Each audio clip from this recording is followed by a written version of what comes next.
Good afternoon all of you. Previous క్లాస్లో మనం Pakistan resolution అంటే పాకిస్తాన్కి సంబంధించి అంటే రెజల్యూషన్ అంటే మనకి చాలా డిఫరెన్స్ ఉంది. రెవల్యూషన్ వేరు, రెజల్యూషన్ వేరు. రెజల్యూషన్ అంటే మనకి తీర్మానం. అంటే పాకిస్తాన్ రెజల్యూషన్ గురించి మనం ప్రీవియస్ క్లాసులో చెప్పుకోవడం జరిగింది. ఇక్కడ మనకి పాకిస్తాన్ అనేది ఫస్ట్ నుంచి ముస్లింల కంట్రీ కింద పాకిస్తాన్ మెయిన్ ఏమిటంటే ముస్లిం లీగ్. అంటే మనకి మహమ్మద్ అలీ జిన్నా ద్వారా కొన్ని డిమాండ్స్ అనేవి జరిగినాయి. అంటే రియల్గా మనకి పాకిస్తాన్ రెజల్యూషన్ అంటే కారణం అసలు రియల్గా దాని వర్డ్ మీనింగ్ ఏంటంటే అంటే ఏ ఏరియాలో అంటే కొన్ని ఏరియాలో అంటే రియల్గా మనకి ఇండియా అంతా కూడా ముస్లిమ్స్ లేరు. కొన్ని ఏరియాలో మనకి ముస్లిమ్స్ ఉంటారు, కొన్ని ఏరియాలో హిందూస్ ఎక్కువ ఉన్నారు. అంటే ముస్లిమ్స్ ఏరియాస్ కొన్ని ఉన్నాయి. అంటే మనకి సతారా అంటే మనకి నార్త్ ఇండియా స్టేట్లో కొన్ని స్టేట్స్లో మనకి ముస్లింల కెపాసిటీ అనేది చాలా ఎక్కువ ఉంది. అంటే ముస్లిమ్స్ ఏ ఏరియాలో అయితే ఉంటారో ఆ ఏరియాలో వాళ్ళకి సెల్ఫ్ గవర్నెన్స్ కావాలి. అంటే మనకి సెల్ఫ్ గవర్నెన్స్ అంటే స్వయం ప్రతిపత్తి. అంటే వాళ్ళ గవర్నమెంట్ని వాళ్ళే రూల్ చేసుకునేలాగా అంటే వాళ్ళకి కొన్ని కాన్సల్టెన్సీస్ కావాలి. అంటే పొలిటికల్గా కానీ ఇక్కడ మనకి సొసైటీ పరంగా కానీ వాళ్ళకి ఏంటంటే కొంత అంటే రూలింగ్ వాళ్ళకి కావాలంటే వాళ్ళకి మెజారిటీ కావాలి ఇండియాలో. దానికోసం ఏమవుతుందంటే ఒక రెజల్యూషన్ని వాళ్ళే అంటే రియల్గా అలా ముస్లింలందరికీ స్పెషల్ స్టేటస్ కావాలి, తర్వాత సెల్ఫ్ గవర్నెన్స్ కావాలి అని చెప్పుకుంటే వెళ్ళింది. అలా చివరికి ఏమైంది స్పెషల్ కంట్రీ కావాలి. స్పెషల్ కంట్రీ ఆల్రెడీ మీకు మనం చెప్పుకున్నాం ఆల్రెడీ పాకిస్తాన్ గురించి. అంటే మనకి పాకిస్తాన్ అనే ఫస్ట్ మనకి పాకిస్తాన్ అనగానే మనకి ఆల్రెడీ చెప్పుకున్నాం రెహ్మద్ అలీ మనకి పాకిస్తాన్ నేమ్ని ఇవ్వడం. అంటే పాకిస్తాన్ అంటే మనకి ఆఫ్ఘనిస్తాన్ అంటే మనకి పంజాబ్, ఆఫ్ఘన్, కాశ్మీర్, సింధ్, బెలూచిస్తాన్ ఈ ఏరియాలన్నింటినీ కలిపి పాకిస్తాన్ అని చెప్పారు. అతను కానీ నాకు స్టూడెంట్ కాబట్టి అతని మాట ఎవరో పట్టించుకోలేదు. రాను అక్కడ యాజిటేషన్స్ అనేవి పెరిగినాయి. ఎక్కడ మనకి ముస్లిమ్స్ ఏ ఏరియాలో అయితే ఉంటారో ఆ ఏరియాలో ఏమవుతున్నాయంటే రోజుకి యాజిటేషన్స్ అనేవి పెరగడం. ఎందుకు పెరుగుతున్నాయంటే వాళ్ళ కెపాసిటీని చూపించుకోవడానికి. అంటే వాళ్ళ యొక్క రెస్పాన్సిబిలిటీని ఇండియాలో మేము ఉన్నాం అంటే హిందూసే కాదు మేము కూడా రూల్ చేస్తాం ఇండియాని. అంటే మాకు స్పెషల్గా కొన్ని అధికారాలు కావాలంటే పవర్స్ కావాలి. అంటే అప్పుడు దాకా వాళ్ళకి పవర్స్ లేవు. పవర్స్ అన్నీ కూడా 1885లో పెట్టిన కాంగ్రెస్ చేతిలో ఉన్నాయి. కాంగ్రెస్ పార్టీలో ఎక్కువ ఉన్నారంటే హిందూస్ ఉన్నారు. కానీ కాంగ్రెస్ పార్టీలో ఉండి ముస్లిం అయిన వ్యక్తి ఎవరంటే మనకు ఆల్రెడీ మౌలానా ఆజాద్ అంటే అతను కాంగ్రెస్ పార్టీయే. కానీ కాంగ్రెస్ పార్టీలో ఎక్కువ ఎవరు ఉంటారు హిందూస్ ఉంటారు, ముస్లింల పర్సంటేజ్ తక్కువ ఉంటుంది. అలా పర్సంటేజ్లో ముస్లింలు ఒకడైన ఎవరంటే మౌలానా ఆజాద్. అంటే రియల్గా మనకి ముస్లిమ్స్ ఉంటారు కరెక్టే, కానీ ఫస్ట్ నుంచి కూడా యాజిటేషన్స్ మనకి ఎందుకు జరుగుతున్నాయి అంటే ఫస్ట్ మనకి 1906లో మనకి ముస్లిం లీగ్ ఏర్పడింది. 1930లో మనకి మహమ్మద్ అలీ జిన్నా కొన్ని డిమాండ్స్ పెట్టాడు. అంటే స్పెషల్ రిజర్వేషన్ కావాలని కొన్ని సీట్స్ కోసం వాళ్ళందరూ కూడా పోరాడారు. పోరాడిన తర్వాత ఎలక్షన్ జరిగిన తర్వాత కొన్ని స్టేట్స్లో అంటే ముస్లిం స్టేట్స్లో కూడా కొన్ని కాంగ్రెస్ పార్టీ గెలుపొందింది.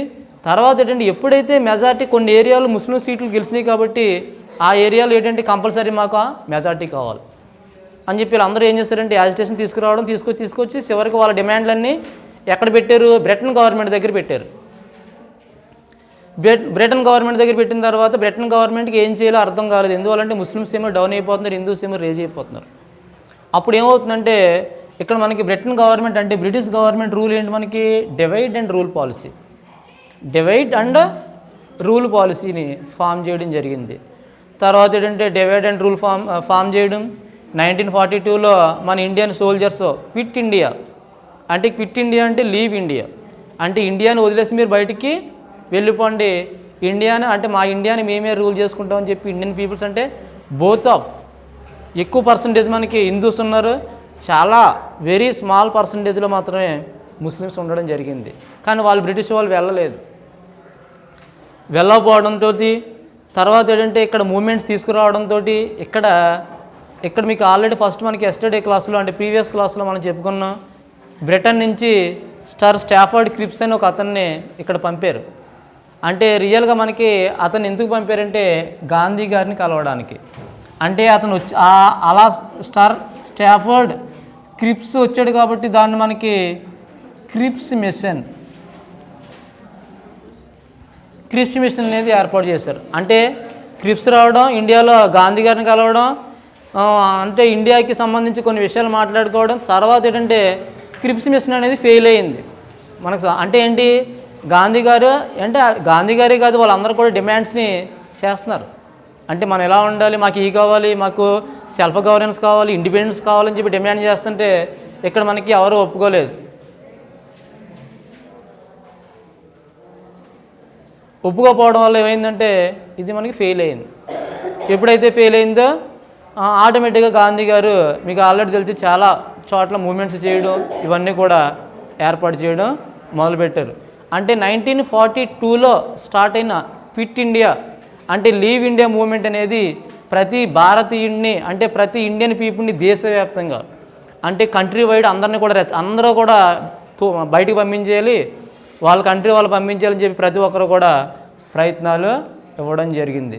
అంటే ఫస్ట్ నుంచి కూడా కాంగ్రెస్ కూడా చాలా కష్టమైంది. ఎందువల్లంటే ముస్లిమ్స్ అందరూ కూడా అంటే గవర్నమెంట్ ఎవరప్పుడు కాంగ్రెస్ పార్టీ, వీళ్ళు ఏం చేస్తున్నారంటే ముస్లిమ్స్ అందరూ కూడా మహమ్మద్ అలీ జిన్నా ముస్లిం లీగ్ లీడర్ అతను ఏం చేశాడంటే ఆ డిమాండ్స్ అన్నీ కాంగ్రెస్ దగ్గర పెట్టడం, కాంగ్రెస్ పార్టీకి ఏం చేయాలో తెలియని పరిస్థితి ఏర్పడింది. ఎందువల్లంటే మీకు ఆల్రెడీ ఫస్ట్ నుంచి చెప్తున్నాం మనం, ముస్లిం లీగ్ ఏర్పడింది, ముస్లిం లీగ్కి ఆపోజిట్గా ఆర్ఎస్ఎస్ ఏర్పడింది, రాష్ట్రీయ స్వయం సేవక్ సంఘ్, నెక్స్ట్ హిందూ మహాసభ అంటే హిందువుల మనోభావాలను కాపాడడానికి వాళ్ళ ఇంటర్నల్ ఫీలింగ్స్ని కాపాడడానికి ఇక్కడ మనకి హిందూ మహాసభ, రాష్ట్రీయ స్వయం సేవక్ సంఘ్ ద్వారా మనకి డెవలప్మెంట్ అనేది జరిగింది. అంటే మనకి ఎలా డిమాండ్స్ అన్నీ తీసుకొచ్చిన తర్వాత చివరికి ఏంటి క్విట్ ఇండియా మూమెంట్ అంటే ఇండియాను వదిలి వెళ్ళిపోవాలని చెప్పి చాలా చోట్ల అంటే సతారా, మేదినీపూర్ ఈ ఏరియాలన్నింటిలో కూడా చాలా చోట్ల మొత్తం ఇండియా అంతా కూడా చాలా గొడవలు అనేవి జరిగింది. అంటే రియల్గా ఒక ట్విస్ట్ ఉంది మనకి. అంటే అప్పటిదాకా ధైర్యం లేని అంటే అప్పటిదాకా డౌన్గా ఉన్న ఇండియన్ పీపుల్కి సడన్గా అంత ధైర్యం ఎలా వచ్చింది అంటే రియల్గా మనకి ఆసియాలో మనకి అంటే మన ఏషియన్ కాంటినెంట్లో మనల్ని రూల్ చేయడానికి ఎవరున్నారు, బ్రిటన్ ఉంది. అంటే మన ఇండియన్ పీపుల్స్కి రైట్స్ ఏమీ లేవు. అంటే ఆల్మోస్ట్ ఆల్ రూలింగ్ అంతా కూడా ఎవరి హ్యాండ్లో ఉంది, బ్రిటన్ హ్యాండ్లో ఉంది. సడన్గా ఏమైందంటే ఏషియా కాంటినెంట్ మీదకి జపాన్ దండెత్తడం వచ్చింది. జపాన్ వచ్చిన తర్వాత జపాన్లో ఏం చేస్తారంటే బ్రిటన్ని చాలా వరకు అంటే బ్రిటన్ని చాలా వరకు ఎదిరిస్తారు. అంటే వేరే చోట నుంచి వచ్చిన జపాన్ వాళ్ళు ఎదిరిస్తున్నారు, మన ఇండియాలో ఉండి మనం రూల్ చేస్తాం, మనం ఎందుకు ఎదిరించడం అని చెప్పి ఇండియన్ పీపుల్స్ అందరూ కూడా కోపం వచ్చింది. మనం కూడా వాళ్ళ మీద ఫైట్ చేద్దాం బ్రిటన్ మీద అని చెప్పి వీళ్ళందరూ ఏం చేశారంటే జపాన్ మీద అంటే జపాన్కి చేస్తుంది కాబట్టి జపాన్కి సపోర్ట్ ఇవ్వలేదు. కానీ ఏంటంటే బ్రిటన్కి సపోర్ట్ ఇవ్వాలని చెప్పి అప్పుడు కమ్యూనిస్ట్ పార్టీ చెప్పింది బ్రిటన్కి సపోర్ట్ ఇవ్వాలి. ఆల్రెడీ వరల్డ్ వార్లో బ్రిటన్కి సపోర్ట్ ఇచ్చాం మనం. మళ్ళీ ఇప్పుడు జపాన్తో వార్ జరిగినప్పుడు కూడా మనం ఏం చేయాలంటే బ్రిటన్కి సపోర్ట్ ఇవ్వాలని చెప్పి మనకి ఇండియన్ కమ్యూనిస్ట్ పార్టీ, భారతీయ కమ్యూనిస్ట్ పార్టీ అర్థమైందా, సిపిఐ అంటారు దాన్ని. ఏమంటారా, సిపిఐ అంటే కమ్యూనిస్ట్ పార్టీ ఆఫ్ ఇండియా అని అంటే అప్పుడు చెప్పడం జరిగింది. అంటే మద్దతు ఇవ్వాలని.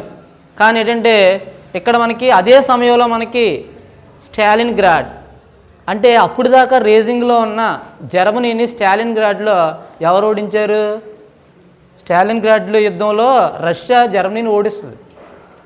అంటే ఏంటి స్టాలిన్ అంటే అంత పవర్ఫుల్గా ఉన్న జర్మనీని అంటే పవర్ఫుల్ అంటే జర్మనీ ఏ కంట్రీ, ఏ పవర్, యాక్సిస్ పవర్స్.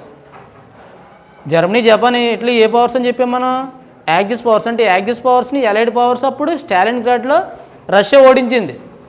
అంటే అంత పెద్ద కంట్రీ అంత పవర్ఫుల్గా ఉన్న హిట్లర్ అంటే నాజీ పార్టీ ఉన్న హిట్లర్ని ఓడించింది, రష్యా ఓడించింది. కాబట్టి మనం బ్రిటన్ ఈజీగా బయటికి తరిమేయచ్చు అని చెప్పి అందరూ ఏం చేస్తారంటే ప్లానింగ్స్ మొదలుపెట్టారు. అంటే ఇక్కడ మనకి అమెరికా, యూరప్ అన్ని ఏరియాలో కూడా జపాన్ విజయం సాధించింది. అంటే అమెరికాలో విజయం సాధించింది జపాను, యూరప్లో విజయం సాధించింది. యూరప్లో విజయం అమెరికా మీద అటాక్ చేసినప్పుడు జపాన్ గెలిచింది కదా. తర్వాత కాకుండా ఫస్ట్లో, తర్వాత యూరోపియన్ కాంటినెంట్లో కూడా జపాన్ అనేది చాలా విజయాల్ని నమోదు చేసింది. నమోదు చేసిన తర్వాత సడన్గా ఏమైందంటే ఒక వార్లో ఇక్కడ ఏమవుతుందంటే, అంటే మనల్ని రూల్ చేస్తున్న బ్రిటిషర్స్ మన ఇండియా నుంచి వెళ్ళిపోవాలని చెప్పి వీళ్ళు ప్రయత్నాలు చేస్తున్నారు. కాబట్టి సడన్గా ఒక వార్లో ఏమైందంటే బ్రిటన్ అనేది జపాన్ చేతిలో బ్రిటన్ అనేది ఓడిపోవడం జరిగింది, అంటే అటాక్ చేయడం జరిగింది. జరిగినప్పుడు ఏమవుతుందంటే జపాన్లో కొంతమంది, అంటే బ్రిటన్లో కొంతమంది, జపాన్ గెలిచింది, బ్రిటన్ ఏమైంది ఓడిపోయింది. ఓడిపోయిన తర్వాత ఎప్పుడు మన ఇండియాలోనే ఉన్నప్పుడు మనల్ని ఏ పార్టీ సపోర్ట్ చేయమంది? అప్పుడు కమ్యూనిస్ట్ పార్టీ మనల్ని సపోర్ట్ చేయలేదు. ఎందుకు ఎవరితో అటాక్ చేయడానికి సపోర్ట్ చేయమంది? జపాన్తో అటాక్ చేయడానికి. చివరికి ఏమైందంటే వార్ జరగడం, బ్రిటన్ ఓడిపోవడం, జపాన్ అనేది గెలవడం జరిగింది. ఎప్పుడైతే బ్రిటన్ ఓడిపోయిన తర్వాత బ్రిటన్లో కొంతమంది, అంటే జపాన్ చేతులు ఉండిపోయారు. వాళ్ళని ఏమంటారంటే POW అంటారు. POW అంటే ప్రిజనర్స్ ఆఫ్ వార్. అంటే యుద్ధం జరుగుతున్నప్పుడు లొంగుపడిపోయిన వాళ్ళు అనమాట, దొరికేసిన వాళ్ళు. యుద్ధం జరుగుతున్న కొంతమంది దొరికేస్తారు కదా, వాళ్ళందరినీ ఏం చేస్తారంటే వాళ్ళు వాడుకుంటారు. వీళ్ళందరూ ఏంటంటే జపాన్లో POW అంటే ప్రిజనర్స్ ఆఫ్ వార్,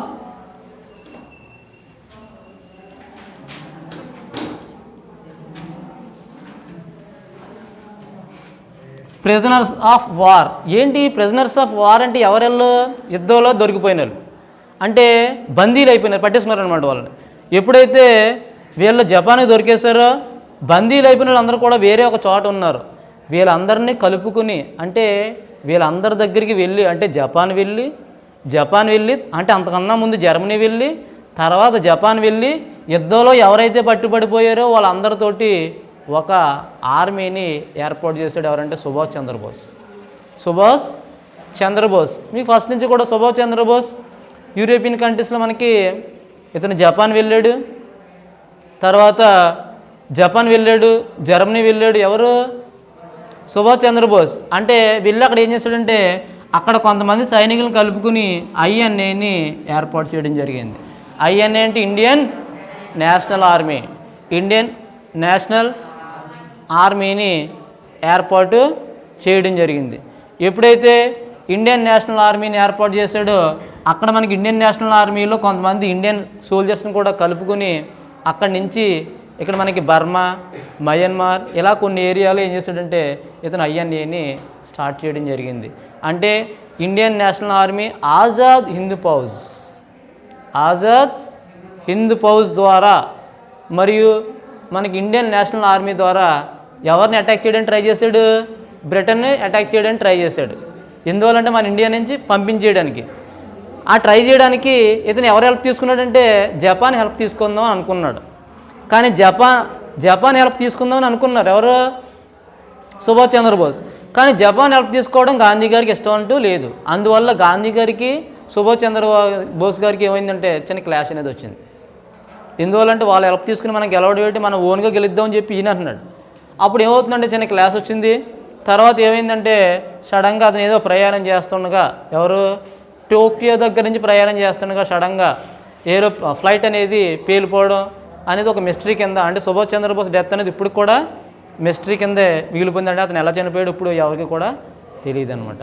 ఇలా మనకి ఇండియాలో మనకి రెజల్యూషన్స్ పార్టీలు అనేవి, అంటే presence of war, INA starting అనేది ఎలా జరిగింది అనేది మనం చెప్పుకున్నాం. అంటే మనకి ఇక్కడ ఫస్ట్ నుంచి కూడా టాపిక్ వైజ్ తీసుకోవాలి మనం. అంటే ఫస్ట్ నుంచి టాపిక్ వైజ్ అంటే మనకి Muslim League opposite RSS, Congress elections, Pakistan resolutions, ఇవన్నీ కూడా పెట్టుకుని ఇండియా నుంచి బ్రిటిషర్స్ ఎలా వెళ్ళిపోయారో ఏంటనేది ఒక ఆర్డర్ ప్రకారం మన ఇయరింగ్ ప్రకారం మనం ఏం చేయాలంటే గుర్తుపెట్టుకోవాలి. అంటే ఇయర్ ప్రకారం గుర్తుపెట్టుకోకపోతే మనకి ఏది కూడా, అంటే ఏ విషయం కూడా మనకి క్లియర్గా మనకి తెలియదు. అంటే మనకి INA స్టార్ట్ అయింది, Indian national army, POW start అయింది. అంటే మనకి ఇలా మనకి అటాక్ జరుగుతున్నప్పుడు మనకి అప్పుడు దాకా గాంధీ గారిని జైల్లో ఉంచారు. ఈ మూమెంట్స్ అంతా జరుగుతున్నప్పుడు గాంధీ గారు ఎక్కడ ఉన్నారంటే జైల్లో ఉన్నారు. ఆయన సౌత్ ఆఫ్రికా నుంచి 1915లో వస్తాడు ఆయన. అంటే అప్పుడు దాకా చదువుకుంటూ వెళ్తే లాయరీ చదువుకుంటూ వెళ్ళిన గాంధీ గారు 1950లో మన ఇండియాకి రావడం, ఇండియాకి వచ్చిన వెంటనే మనకి కోఆపరేటివ్ నాన్ కోఆపరేటివ్ మూమెంట్స్, తర్వాత 1942లో మనకి క్విట్ ఇండియా మూమెంట్స్, ఇలా మనకి చాలా మూమెంట్స్ అనేవి గాంధీ గారు తీసుకురావడం అనేది జరిగింది. అంటే వీటితో పాటు అంటే ఈ మూమెంట్స్తో పాటు అంటే సుభాష్ చంద్రబోస్ గురించి మనకి క్లారిటీగా అడిగే అవకాశం ఉంది ఎగ్జామ్ పాయింట్ ఆఫ్ వ్యూలో. అంటే write about Indian freedom fighter, అదే Indian freedom leader Subhash Chandrabose గురించి మనం క్వశ్చన్స్ అడిగే అవకాశం ఉంది. అంటే ఇక్కడ రియల్గా మనకి బ్రిటన్ ఓడిపోయింది, అంటే జపాన్ చేతిలో బ్రిటన్ ఓడిపోయింది అనే విషయం క్లియర్గా తెలియాలి మనకి. జపాన్ చేతిలో బ్రిటన్ ఓడిపోవడం, ఇక్కడ మనకి జపాన్గా బందీగా ఉన్న వాళ్ళందరినీ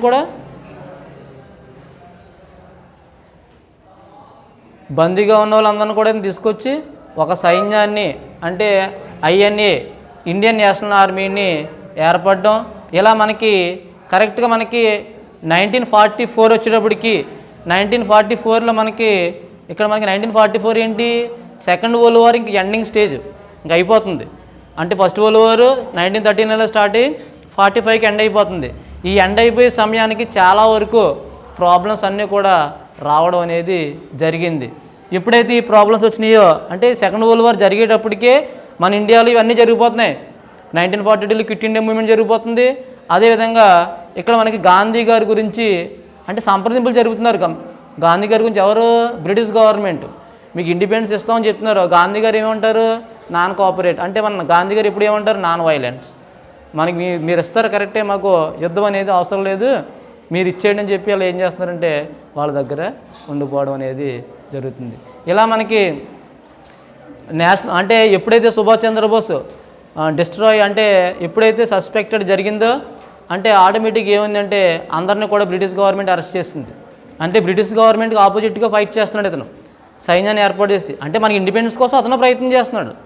కానీ ఎవరు హెల్ప్ తీసుకుంటాను అంటున్నాడు అతను, జపాన్ హెల్ప్ తీసుకుంటా అన్నాడు. జపాన్ హెల్ప్ తీసుకోవడం ఎవరికి ఇష్టం లేదు, గాంధీ గారికి జపాన్ హెల్ప్ తీసుకోవడం అసలు ఇష్టం లేదు. కాబట్టి ఆటోమేటిక్ ఏమైందంటే వీళ్ళందరినీ కూడా ఇతను చనిపోయిన తర్వాత బ్రిటిష్ గవర్నమెంట్ అందరినీ చాలామందిని హ్యాంగింగ్ చేయడం, చాలామందిని ఏంటంటే ఇక్కడ మనకి రాజకీయాలతో సంప్రదింపులు అన్నీ జరిగిన తర్వాత వీళ్ళందరినీ కూడా ఆపేయడం జరిగింది. అక్కడే కాదు, కరెక్ట్గా మనకి 1946 వచ్చేటప్పటికి చాలా ఏరియాలో రెవల్యూషన్ స్టార్ట్ అయిపోయింది. ఎవరి మీద, బ్రిటిష్ గవర్నమెంట్ మీద. అంటే 1946 వచ్చేటప్పటికి బాంబే నేవల్ పోర్ట్, అంటే బాంబేలో మనకి నేవల్ పోర్ట్లో కూడా చాలా వరకు గొడవలు జరిగినాయి. ఇక్కడ మనకి అన్నీ కూడా ఏమైనా స్ట్రైకులు జరిగిపోయినాయి ఎక్కువ. అన్ని చోట్ల ఏం చేస్తున్నారంటే ఇండస్ట్రీస్ కానీ మొత్తం అన్ని చోట్ల కూడా ఏం చేస్తున్నారంటే ఆటోమేటిక్గా అన్నీ పెరిగిపోయినాయి. అంటే ఫుడ్ సెక్యూరిటీ కానీ, తర్వాత ఇన్ఫ్లేషన్ కానీ, తర్వాత ఏంటంటే స్కేర్సిటీ ఆఫ్ ఫుడ్ కానీ, ఇలా మనకి టైట్ అనేది క్రియేట్ అయిపోయింది. ఎప్పుడైతే టైట్ క్రియేట్ అయిపోయిందో ఆటోమేటిక్గా అన్ని చోట్ల అల్లరి స్టార్ట్ అయిపోయినాయి. అలాగే బాంబేలో కూడా అంటే నేవల్ ఏరియాలో కూడా ఇక్కడ ఏమవుతుందంటే చాలా వరకు గొడవలు అనేవి స్టార్ట్ అయిపోయినాయి. ఇక్కడ మనకి నేవల్ కమాండర్గా అంటే మెజారిటీ కింద అంటే నేవల్ కమాండర్ మెజారిటీలో మనకి MS ఖాన్, అతని పేరేంటి, MS ఖాన్ అంటే బాంబే నేవల్ కమాండింగ్ హెడ్ అనమాట ఇతను. MS ఖాన్ ద్వారా ఇక్కడ మనకి చాలా వరకు మూమెంట్స్ అనేవి ఒక ఆర్గనైజేషన్ అనేది అంటే సెంట్రల్ నేవల్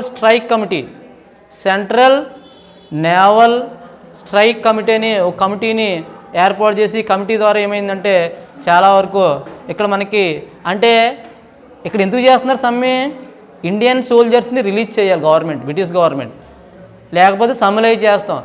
తర్వాత ఈక్వల్గా అంటే బ్రిటిషర్స్కి ఈక్వల్గా ఏమి ఇవ్వాలి, వేజెస్ ఇవ్వాలి, వాళ్ళతో రైట్స్ ఈక్వల్గా ఇవ్వాలని చెప్పి వీళ్ళందరూ కూడా ఫైట్ చేశారు. చివరికి ఏంటంటే చాలామంది అంటే పోలీసులు కానీ చాలా చోట్ల ఏమైందంటే ఈ రైజింగ్స్ అనేవి 1946లో జరగడం జరిగింది.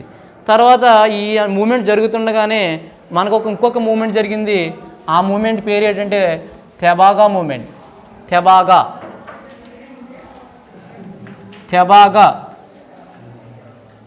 Moment related farmers in West Bengal. అంటే వెస్ట్ బెంగాల్లో ఫార్మర్స్ అందరూ కూడా యాజిటేషన్ని అంటే రియల్గా మనకి ల్యాండ్ లార్డ్స్ ఎవరైతే ఉన్నారో స్మాల్ ఫార్మర్స్ కానీ మార్జినల్ ఫార్మర్స్ కానీ వాళ్ళెవరికి కూడా మార్జినాలిటీ అంటే కౌలు అనేది కౌలుకి సంబంధించి అంటే ఫార్మర్స్ అందరూ కూడా ఒక యాజిటేషన్ తీసుకురావడం జరిగింది. అంటే ఈ ఫార్మర్స్ తీసుకొచ్చిన యాజిటేషన్ని మనం ఏమంటాం వెస్ట్ బెంగాల్లో తెబాగా మూమెంట్ అంటే తెబాగా అంటే ఎగ్జామ్ పాయింట్ ఆఫ్ వ్యూలో మనకి very situated Tebhaga movement which state related Tebhaga movement. Tebhaga movement related the state West Bengal. మనం సడన్గా ఏంటంటే వెస్ట్ బెంగాల్ అని ఆటోమేటిక్గా ఏం చేయాలంటే తెబాగా అనగానే ఏం గుర్తు రావాలంటే వెస్ట్ బెంగాల్ మూమెంట్స్ అనేది అంటే వెస్ట్ బెంగాల్ మూమెంట్స్ లేదా వెస్ట్ బెంగాల్ మూమెంట్ అనేది గుర్తుపెట్టుకోవాలి. ఇలా మనం కొన్ని వర్డ్స్ని గుర్తుపెట్టుకుంటే మనకి ఈజీ అవుద్ది టాపిక్ అనేది. ఇలా మనకి తెబాగా మూమెంట్ అనేది చాలా ఇంపార్టెంట్ రోల్ అనేది ప్లే చేయడం జరుగుతుంది. ఇలా మనకి ప్రీవియస్ నుంచి కూడా అన్నీ చెప్పుకోవడం జరిగింది. పాకిస్తాన్ రెజల్యూషన్ తర్వాత సుభాష్ చంద్రబోస్, గాంధీ గారు, నెక్స్ట్ మనకి తెబాగా మూమెంట్ ఇవన్నీ కూడా చెప్పుకున్నాం. టుమారో క్లాస్లో మనం రిమైనింగ్ ఏదైతే ఉందో అది టుమారో క్లాసులో కంటిన్యూ చేయడం జరుగుతుంది. Thank you very much.